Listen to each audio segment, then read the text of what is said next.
like seeing when he lines up at the three. Wow. Embiid rolling down the floor, and the big fella will go to the line for the first time. And a little bit of body language afterwards. Look at the body control there, the soft touch off the... I would never try to dispute anything that the great Alaa Abdelnaby has to say. I think that was a little bit more, though, than just a little bit of body language. That was a lot of the thrust from the MVP candidates. That was a whole lot of a whole lot. I am with you, Seltz. I mean, listen, just like the 76ers, the hip thrust in and of itself seems to be taking off in the last 48 hours. We have esteemed members of the pro wrestling community, alumni of D-Generation X, Shawn Michaels and Triple H, weighing in on Joel Embiid and his signature celebratory move, inspired by those WWE icons. Seltz, I am not a pro wrestling expert in any sense of the term, but I have been now exposed to some new, very interesting characters thanks to Joel Embiid. Love to see them hopping on the Sixers bandwagon for what has already been an exciting run. It's incredible, Lauren, because this time last week we were like playoff intensity, edge of your seat, urgency. And for game 3, we opened the show talking about professional wrestling and its overlap to the 76ers. I'm not sure if that's a fair representation of where things stand in this series, but it is where we are right now. Welcome into 7-6 Live Countdown. Thank you for joining us as we get ready for game 3 tonight. The series shifts in the opening round to our nation's capital, and the 76ers have an opportunity to go up a commanding 3-0 tonight against a Wizards team, Lauren, that they have dropped 245 points on through the first 2 games and only got stronger, it looked like, in game 2. Yeah, it's been smooth sailing for the 76ers so far. Seltz really enjoyed the way that the team was able to put their foot on the gas early in game 2 and keep it there throughout. It's not every day that you get to play in the playoffs and rest your starters, but they got to do that as well because of the hard work they put in early. The Sixers were humming on all cylinders in game 2 and really for the second half of game 1 as well. It's been 6 pretty solid quarters in a row, and the Sixers will look to keep that momentum up tonight in Washington. One of the things that took me by surprise, Lauren, from game 2 was that I personally expected the Wizards to come out with a lot of urgency and intensity and aggressiveness. And the 76ers, this was something the Wizards admitted to after the game, with a more physical team again, really from start to finish in game 2 compared to game 1. And it seemed like the Wizards were taken out of their game. Ben Simmons, so excellent in setting the tone for the Sixers. Great, I mean, look at that play on Davis Bertans right there, encapsulating just how physical the Sixers were in that game. Simmons, gigantic in the first quarter with 12 points. Joel Embiid, his reads were fantastic all game long. Sixers got a great boost from the bench. And then for the Wizards, you could just sense, I think, Lauren, the frustration reaching a boiling point, culminating with, unfortunately, the incident involving Russell Westbrook as he left the floor. But the real thing there was that he's injured. We don't know what his status is going to be. He's going to be a game-time decision, Scott Brooks said moments ago, for tonight. Yeah, Russell Westbrook, a game-time decision. I guess this is the injury report part of our show, as I have taken under my wing. But Seth Curry, the only one on the Sixers injury report. Doc Rivers just said that he was able to shoot around with the team this morning. He is probable as of 5:30. Whether or not Westbrook plays remains to be seen. He did not do a lot of on-court activities with the team over the last 2 days, just getting treatment on his sore ankle. A lot of ankle injuries in that game for the Sixers and Wizards the other night on Wednesday. And Seth Curry, he is probable for the Sixers tonight. Still not totally sure if he's going to be out there, but I think, Lauren, if you're probable, that means you're in a pretty good place. Yeah, Doc Rivers said he can't guarantee anything, but it is good to hear that he did shoot around with his teammates this morning. Tobias Harris, of course, also left this game with an ankle injury, but was able to come right back in minutes later. So relief, of course, for Sixers fans, because Tobias Seltz has been excellent so far. At this stage of the game, as we continue to look at highlights from game 2 at the center the other night, when the Sixers went up by 20 after Joel Embiid hit that 3 that resulted in a Wizards timeout, I felt, even though it was only a couple minutes into the third quarter, to me that felt like the dagger. Starters didn't play in the fourth quarter, which we're now starting to see on the screen right now. Look at Matisse Thybulle, one of his 5 swats in the game, and then sending Rui Hachimura to group therapy with Lauri Markkanen. The block and the steal setting up the maxi finish. Those two were a lot of fun to watch.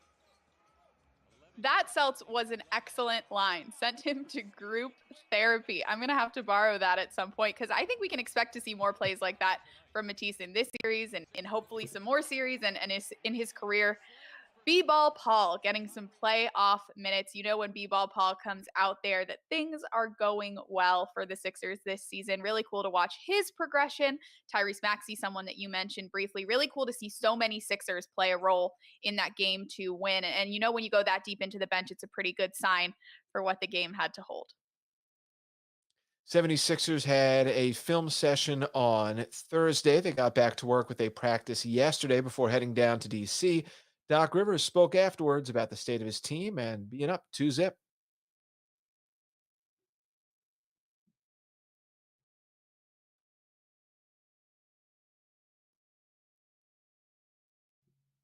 We may have it. We may Well, we not. just have to play, I can kid. paraphrase. Like, we've done nothing. We've won 2 games. You don't get anything until you get to 4, you know? So we've accomplished nothing as far as we're concerned. You know, that's not, we didn't go to the playoffs to win 2 games and then celebrate. I can tell you that. So but again, you're right. You know, just human nature. You know, no fear means no urgency. You have to have the proper amount of fear every night you play, or humility. You can use either word you want.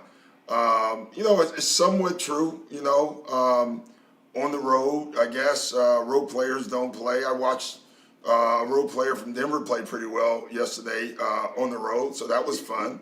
But you know, you don't know. Like, you really don't. They are far more comfortable at home. There's no doubt about that. But there's no speech I'm going to give them. You know, one thing you do know with role players is not urgency, because they're going to come with that. They're going to come with intensity. They just have to be comfortable and understand it's the same baskets. You know, it's the same distance. It's just that you're getting booed instead of cheered. That's about it. I like that subtle reference by Doc Rivers to Austin's performance. His son, of course, for the Denver Nuggets.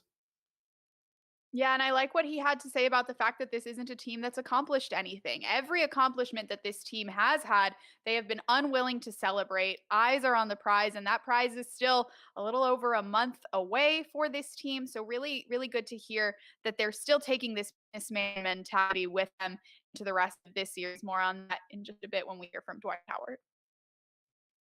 Also coming up on the show, Lauren speaks with ESPN's Malika Andrews, who's covering tonight's game on the sideline for the ESPN broadcast. Looking forward to that. But yeah, I think anyone, Lauren, who's listened closely to what it is these coaches and players and executives have said throughout this year, like, right, the Sixers aren't going to be celebrating when they win round 1, hopefully, and then hopefully round 2, maybe a little bit if they get through the East Conference Finals to the finals. But right, this is like 2-0 opening round. You're the 1 seed, you're taking on the 8 seed. Like, with all due respect, this is not what it's about at this stage of the game. But it was great to see them come out with urgency, and Ben Simmons with tremendous purpose, quiet all the noise that was talked about after game 1 within a matter of like 3 or 4 minutes in the game on Wednesday.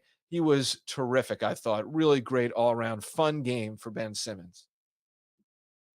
Yeah, you see the stats at the bottom of your screen: 22 points, 11 of 15 from the field, 9 rebounds, 8 assists. He was so good. He was everywhere. He's been everywhere in both games thus far. But like you said, really good to see Ben come out as aggressive as he did, silence anyone that had anything negative to say, and keep it moving. He's been wonderful in the series thus far. Look at that line. Beautiful. I know everyone likes to talk about aggressive Ben. I am in particular, I'm a fan of aggressive Ben. I'm particularly a fan of aggressive in the first quarter Ben. I think we talk about closers all the time. Let's talk about starters. Who's the starter for a team? Like, I know who the 5 starters are, but like, who gets you started? Who's the guy who turns the key in ignition and revs it up? Ben Simmons, ramp up guy. Well, he's a tone setter. They talk about wanting to play with pace. Ben Simmons, perhaps one of the best players in this league when it comes to getting your offense started really quickly, and he certainly did that throughout the first quarter and into game 2. I agree with you. An aggressive Ben Simmons is a very scary Ben Simmons, and we were able to see all of that and more in this one. Doc Rivers broke it down real simple after the game on Wednesday when he was asked about Ben and the impact of his scoring. And Doc said, listen, we scored 125 points in game one. We scored 120 points in game two. Before I even look at a stat sheet, because the Sixers are scoring that many points, Ben Simmons is doing something good. In game one, he might have been doing a little bit more distributing and facilitating. In game two, because he had more space to operate with because of what Washington was giving him, he had more of an opportunity to score. But bottom line is, if Ben Simmons in the lineup and the team is scoring points, somehow Ben is involved. And I thought that was a great way to frame how Ben is valuable to this team. No doubt about it, Seltz. He's the straw that stirs this team's drink. Ben Simmons, we heard from him after the game. He was asked about how he felt hearing Doc Rivers said how valuable he is to the team. Nah, it didn't motivate me because, I mean, what I did the first game, my guys are feeling it. Tobias is scoring, Joel's scoring. I mean, that's the point of basketball, right? It's people who have it going, you're going to give them the ball. I'm not surprised Doc said that because Doc knows the game. A lot of these people are saying that they never even touched the basketball, never played the game at a high level. So, that would be like me telling you something about your work or your job. I'm not gonna talk about please, it. I need help. No, exactly. You look like you're doing fine. I really give Ben Lauren a lot of credit for handling outside noise, in particular in this season, really in stride, hasn't been fazed by it at all. This isn't the first time going back to after game one that he's heard a lot of outside noise this season. We can go back to March. I think he's tuned a bunch of that stuff out, and he's just continued to really only listen to one voice, at least based on what we're hearing publicly, and that's the voice of his head coach. And we can also add maybe a second category of voices, his teammates. It seems like that's the only two groups of people he's concerned with: coaching staff, teammates, and the b-ball side of things with the Sixers, which I think is great. Well, Ben's had a singular mission all season long, and he hasn't been afraid to say what that is. He wants to win, and he's willing to do whatever it takes to win. If that means feeding Tobias and helping Tobias get to that 37 points that he did in the first game, Ben will do it. Sometimes it'll result in 15 assists and 15 rebounds, even if he only scores 6 points. Ben says he doesn't care. He wants to do whatever it takes to win, wherever that shows up on the stat sheet. And so far, he's done nothing but just that as this series has gotten underway. Part of the nature of us as human beings, especially in this current world we live in, we want everything now, immediate, instantaneous. And I thought it was really cool to hear both Ben and Joel talk after the game on Wednesday about how they each feel that their chemistry together is something that continues to grow and develop, even after having parts of the last 3 to 4 years with one another. And it reminds you that they are so young in age and in their timeline in the NBA. And then when you think about that, it's like, wow, what could the ceiling be for the two of them as a duo? But there was no doubt they played off each other really well in game two. No doubt about it. They've been talking about how badly they want to prove that they can play that well together all season long. They said their chemistry has grown on the court and off the court. We've been hearing it all season. And then the national audience was treated to being able to see all that hard work pay off in game two. Joel Embiid, what did he do against the Wizards in game two? Just like Ben Simmons, he dropped 22 points very efficiently, 8 for 12 from the field, 3 for 4 from outside the arc. He had some really key threes, one that forced a timeout in the first half, the other one at 85-65, some timely threes, 7th straight playoff game scoring, 20 points or more for the big fella, Joel Embiid, who has continued to back up his MVP-worthy season in the playoffs. He's another guy, Seltz, that's done what it takes to get the victory. And luckily, in this one, he didn't have to exert himself too much. In the first game, of course, got into a little bit of foul trouble in the first half. But as soon as he did have to exert himself, he did an excellent job. And then good to see him give these steady contributions in game two up until the point where the team was allowed to sort of have a little bit of rest, the starters, that is, and enjoy the work of the reserves. Throughout the year, Joel Embiid has been able to do just about whatever he darn well pleases out there on the court when he's got the basketball, whether it's making sensational plays at the basket, knocking down a smooth jumper from the wing, or wreaking havoc defensively. Joel Embiid talked about his mindset after the victory in game two. And, the game, this year has completely slowed down for me. I'm just taking my time, just letting it come to me. Like tonight, so they're sending 3 guys on me, and I'm making the right play. I just in those situations I just got to make the right plays and not force anything, and that's a sign that the game just slowed down for me. In the past, I would be trying to force, and my skill level was still good in the past, but this year there's a lot of stuff that I can use to counter. Like if they want to double me, I can just go to the nail, or I can play out the delay and attack that way. So there's ways that I can fight against double or triple teams. Great insight from Joel Embiid right there, taking us inside some of the X's and O's that he interprets when he's out there on the court. We always talk, Lauren, because it does so much start with this team, with some of their top guys, whether it's Ben Simmons, Joel Embiid, Tobias Harris, Seth Curry, Danny Green. Reserves were great in game 2. 43 points from the bench. We referenced Matisse Thybulle, Tyrese Maxey, their growing chemistry. George Hill slid in there for some quality, important minutes. He was plus 15 in the time that he played, and Dwight Howard continues to be a rebounding machine. Yeah, these reserves have been special in the playoffs so far, especially the young guys that, of course, in their first, Tyrese's first playoffs, Matisse's first traditional playoffs. Cool to hear Tobias Harris say this morning that when Tyrese came in and had that and one where he drove to the basket almost immediately after coming into the game, that was one of the key shots of the game in Tobias Harris's view. And then Matisse on the other end of the floor having a historic night. No guard has ever put up 4 steals and 5 blocks in the playoffs. Really cool to see the two of them developing some chemistry. And then you mentioned veterans like Dwight Howard, who I was able to catch up with this morning. Lauren! Hi, Dwight. How are you? I'm amazing.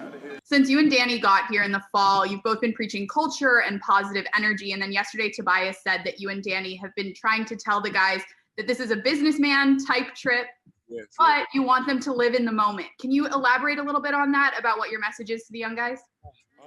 Well, when we say business trip, we come here to take care of business. We're not coming here to play around. We're going to have our fun. We're going to do all that stuff, but we didn't come here to play with the Washington Wizards. We came here on a mission, and that's to win the championship. And we understand how important this game is. So this is a business trip, but we want everybody to stay in the moment. We don't know when we're ever going to get to have this moment again. We finally get fans back. Seems like the restrictions with COVID and everything is being lifted. So we should be very grateful, all of us. So that's why I think that we should just stay in this moment, stay locked in on what we have to accomplish on the court. And off the court, let's stay together. We get back home, we get all our fans. It's going to be 100% capacity. I cannot wait. I got my Wendy's Frosty sign, and I'm ready to go. But no, we are locked in. We understand how important this trip is, and we want to win the championship just as bad. So we're just looking forward to tonight and the rest of this series. And can you tell me a little bit more about Danny's role specifically? Now that you guys have spent 2 seasons together, what is he bringing to this team on this next run that you guys are on together? Well, Danny he's everything, He's always talking. He's always thinking of ways to get better. He's always wanting to get in the gym, to find ways that we could communicate and grow as a team. And then off the court, he's just Danny. He's always able to just talk and be that person for you. When I've had some down times as a teammate, Danny's always calling me, texting me, "Hey, brother, you okay?" Just checking on you. And that makes me feel good. So I'm just happy to have a guy like Danny on my team. He's the greatest. And I'm just thankful for him. He's done an amazing job. Dwight Howard, thanks so much. The Sixers have really been spreading the love in media all week long. We heard Matisse Thybulle and Furkan Korkmaz give credit to Dwight Howard for being such a role model to them as well. So veterans, rookies, second-year players, guys in the end and the beginnings of their careers, all spreading the love. Speaking of guys towards the end, or not the end, rather, veterans in their careers. George Hill, a guy that Sixers fans haven't gotten to know super, super well. Malika Andrews of ESPN is someone who does know George very well. I got to catch up with her a little bit earlier. I am so excited to be joined now by Malika Andrews, who has done an incredible job since way back before the shutdown in the bubble all season long. It's been such a pleasure to watch you. We're so excited to have you for a couple minutes. Thank you for doing this. Yeah, thanks for having me, Lauren. Of course. So, first of all, when we think about Sixers fans, this is a group of people that have watched Ben Simmons and Joel Embiid grow up before their eyes. Tobias Harris has taken on this massive role in the community and grown a following because of it. And then when you look at Tyrese Maxey, Matisse Thybulle, these guys that the team has drafted and have made an instant connection with the city, someone they're just getting to know is George Hill because of when he came into the mix. I know you covered George for a while. You sort of know him better than any of us do over here. Can you give us any insights about what George is like, what Sixers fans should be watching for when they watch him play? Yeah, well, let's start off of the court with George Hill because he is someone who is so fascinating to me. And there's two stories that I feel illustrate that. One is the fact that a couple of years ago, I was asking him when he was playing for the Milwaukee Bucks, we were just talking about his philosophy toward coming off of the bench and always kind of just trying to be there to help. That's who George Hill is on and off the court. He always is just kind of trying to be the guy that does the little things to help. But what I didn't expect, where I didn't expect this conversation to go, was for him to tell me about the time he saved Paul George's dog from drowning when they were on a boating trip. So they were out on this boat, they were in the water. All of a sudden, he looks over at the dog, and it's a big dog. It's not a little dog. This big dog has gone overboard and it's struggling to keep its head above water. It's struggling to stay up. And so George dives in after the dog and wrestles the dog out of the water back onto the boat so they're able to keep going, keep fishing. He's a big fisherman. He's a big outdoorsman. He's a big animal person. So all of that is to say, I thought that was super fascinating about George. That's who he is, though. That's what he wants to do. He wants to be there for his teammates, both on and off of the floor. The other thing about George that I find to be particularly tickling is that George Hill owns a ranch in Texas. And this ranch isn't a ranch where you maybe would have a couple of horses, maybe some chicken and livestock. Oh, no. He has zebras on this ranch. He has kangaroos. He has the most exotic animals you could think of on this ranch that he tends to in the off season. That's what he does. So on the floor, George Hill is a second unit floor general. That's what we've seen him kind of grow into, both in Milwaukee. We're seeing it with the 76ers now. That's what Doc Rivers told both of us that he's been so impressed with, right? Is the fact that George Hill revels in the fact that he doesn't start. That's okay with him. He wants to come in and make an immediate impact in the second unit. But some of those funky things, the fact that he grew up riding a horse in downtown Minneapolis, I find that to be some of the most interesting parts of George Hill. Thank you for painting that picture. I'm excited now to go back and share. I remember that article about his ranch, and now I want to make sure that Sixers people see that article because that is some really special color. I really appreciate that. George is one of the guys that we talk about along with Danny Green, with Dwight Howard, Tobias Harris, these sort of respected veterans in the league. And then we have these young guys. Ben and Joel are being referred to as veterans by Tyrese Maxey now. It's very strange. Where did time go? What do you think about the makeup of this Sixers team, of all the backgrounds that these guys come from, and how well they're figuring out how to play together this season? Well, the one thing that sticks out to me about the Sixers, and I think it sticks out to anyone just by taking a look at them, is their length. This is a big lineup, and that poses problems for some teams right now. We're seeing it with the Washington Wizards. Bradley Beal told me that perhaps this is a lineup unlike any that he's ever seen before, just from a sheer matching size and skill perspective. And so when you look down the line, the Miami Heat were just eliminated by the Milwaukee Bucks. The Nets have a slight lead over the Celtics. When you look at the Atlanta Hawks and the New York Knicks, you're looking at faster and smaller. And yes, the Bucks, a couple of years ago, they jokingly called themselves all team length, but this puts all team length Bucks to shame, right? And so the Sixers, we know statistically speaking, they have the easiest, quote unquote, if anything can be easy, path to the conference finals. But what's going to be interesting to watch them do is to work around some of those maybe smaller and quicker teams with their sheer size, because they can be absolutely dominant in the paint. And so it's kind of going to be one of those things where it's going to be muscle and strength versus maybe speed and shooting. And that's going to be a really interesting matchup. But I think this is For the Sixers, I mean, this is a year where they should feel more confident than they felt in past years, because other than the Bucks, I mean, they've just looked utterly dominant so far in this postseason. You mentioned the Milwaukee Bucks, who just minutes before this advanced, obviously. I'm wondering, because you have this national perspective, because you cover all these teams that I do not cover on a day-to-day basis, what are you most hoping to see as these playoffs continue to unfold? Whether it's a matchup or a specific player, a specific storyline, what excites you about these playoffs? There's so many things, Lauren, that excite me about these playoffs, because there's so much that is unknown. In past years, right, we've had a dynasty that's coming in, and that they're the presumed favorites, whether it's the Golden State Warriors, whether it's, we know the Cleveland Cavaliers are likely going to be coming out of the Eastern Conference. And so this is another year after the bubble, right? Because the bubble was this sort of separate experience in itself. It's sort of like the fact that statistically speaking, the play-in tournament, those stats don't count towards the postseason or the regular season. That was the equivalent was the bubble, right? And so this year, there's just so much that is up for grabs. So I'm excited to see how the size of the Sixers fares against some of the smaller, quicker teams. I'm excited to see what happens in the Atlanta-New York series, because Atlanta have shown glimpses of being able to put them to be the more dominant team. But I'm not ready to count out the Knicks yet, right? I'm interested to see if the Los Angeles Lakers can continue to look like a championship caliber team and knock off the Suns, who have been so good all year long. And finally, because I'm based in New York, because I watch a whole lot of Nets basketball, James Harden, Kevin Durant, Kyrie Irving, they only played 8 games together in the regular season. Is that enough? Is this offensive juggernaut firepower, can that be enough in the playoffs, even with that shared history, to take it to the conference finals, let alone where they would match up against the 76ers, let alone over that hurdle, which is a big one, literally and metaphorically, to get to the finals. So, I mean, there is so much to be excited about in this postseason. Malika, you are spectacular at what you do. Thank you for sharing these insights with us. I hope we can do it again soon. I hope so too. Thank you for having me, Lauren.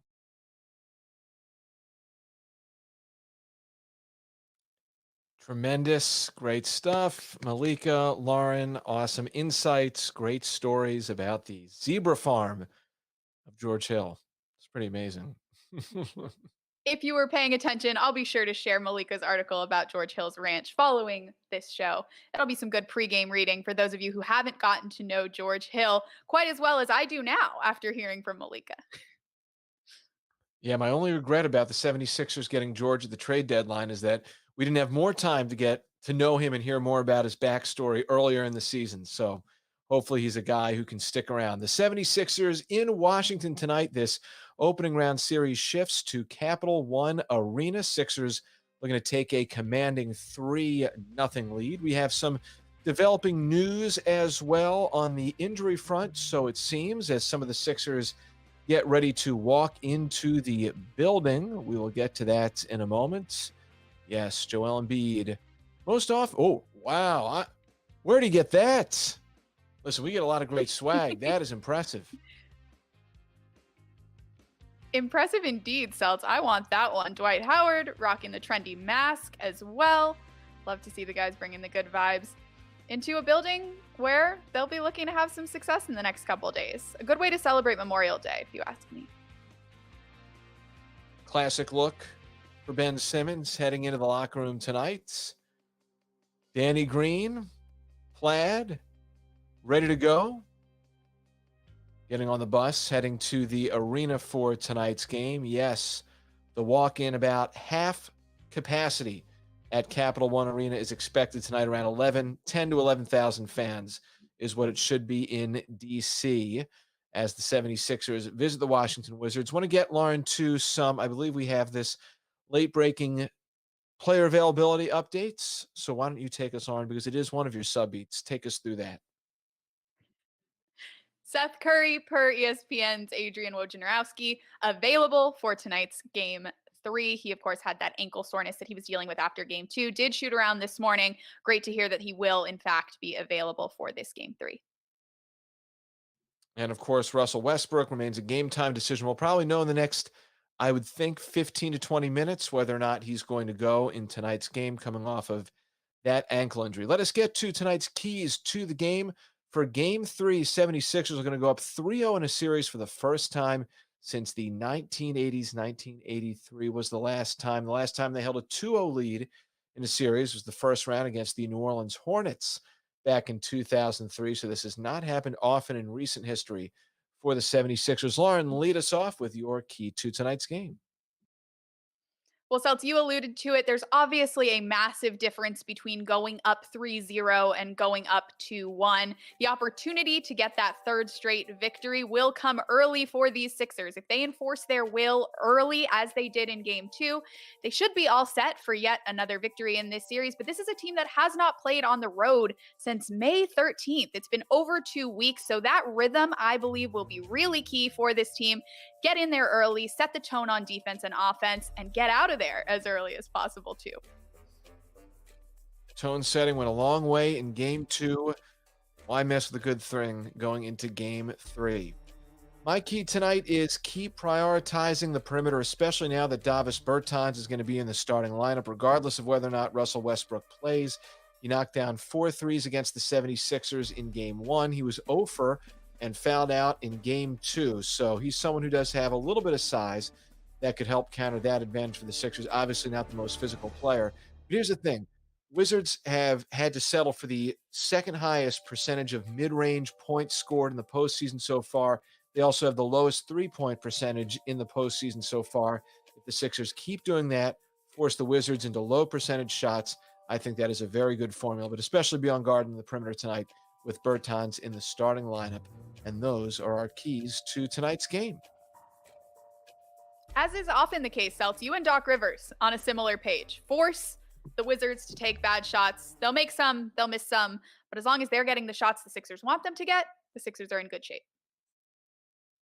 I just take my cues from a guy who knows what he's talking about. And you do it well. All right. We try. Thank you, as always, to Ryan Coletti and Trevor Gaffney on the sticks. Thank you, Lauren Rosen. We're ready. Game 3. We'll be back at it before Game 4 on Monday as we get a little less space in between these games. It's picking up. I like it. 76ers trying to go 3-0 on the series tonight. Enjoy the game. We'll talk to you on Monday.